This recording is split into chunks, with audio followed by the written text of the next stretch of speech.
What if I told you that money didn't always exist in the way we know it today? In fact, for most of human history, there were no coins, no paper bills, and definitely no digital wallets.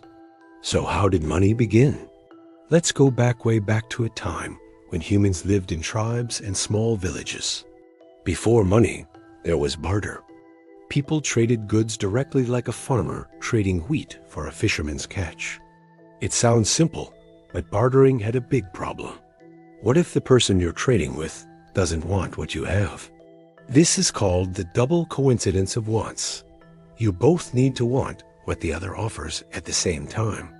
So early societies started looking for items that everyone valued. And that's when commodity money came into play. Things like salt, cattle, spices, shells, and even large stones were used as money in different cultures. In ancient Africa, cowrie shells were one of the most popular forms of money for centuries.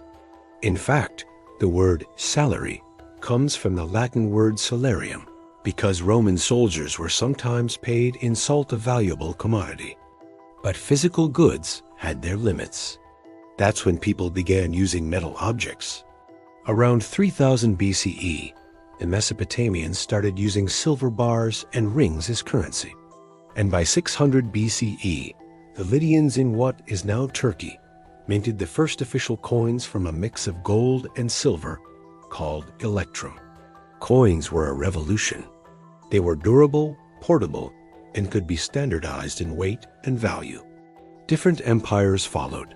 The Greeks, the Persians, and the Romans all minted their own coins with symbols of power, gods, and emperors. But coins were heavy. As trade expanded across continents, carrying bags of metal became impractical. That led to the invention of paper money. The Chinese were the first to do it.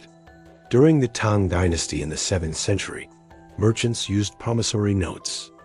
By the 11th century, the Song Dynasty officially issued the world's first government-backed paper currency. Europe didn't catch on until much later. Paper money became more common in the West during the 17th century, thanks to goldsmiths who started issuing receipts for deposited gold. These were the earliest versions of banknotes. These banknotes were easier to carry and could be exchanged for gold on demand. This system led to what we now call the gold standard, a monetary system where paper money is backed by a fixed quantity of gold. By the 19th century, the gold standard became the global norm. But after World Wars I and II, things changed dramatically. Countries printed more money than they had gold. Confidence in the gold standard began to crumble. In 1971, U.S. President Richard Nixon officially ended the gold standard. From that point on, the U.S. dollar and most world currencies became fiat money. Fiat money has no intrinsic value. It's worth something because governments declare it legal tender. Now, let's talk about the modern age. With computers came digital banking. In the 1990s and early 2000s, people began using credit cards, online transfers, and digital balances more than physical cash. But then came 2009, and everything changed again. An anonymous person or group called Satoshi Nakamoto released Bitcoin, the world's first cryptocurrency. Bitcoin was a new kind of money, decentralized, digital, and limited in supply. No banks, no governments, just code and trust in mathematics. Since then, cryptocurrencies have exploded.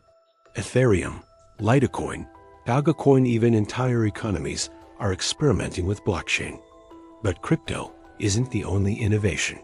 Today, we use mobile payments, digital wallets, QR codes, and contactless tap-to-pay systems. Apps like PayPal, Venmo, Apple Pay, and Google Pay are making physical money nearly obsolete in some places. And some countries are exploring central bank digital currencies, or CBDC, as a digital form of national money. So, what's next for money? Will we go fully digital? Will cryptocurrencies become the new global standard? Or will we see a return to asset-backed money in a new form?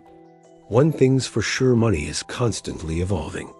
From bartering goats to buying NFTs, our idea of value has come a long way. But through all these changes, money has always had one purpose: to represent trust.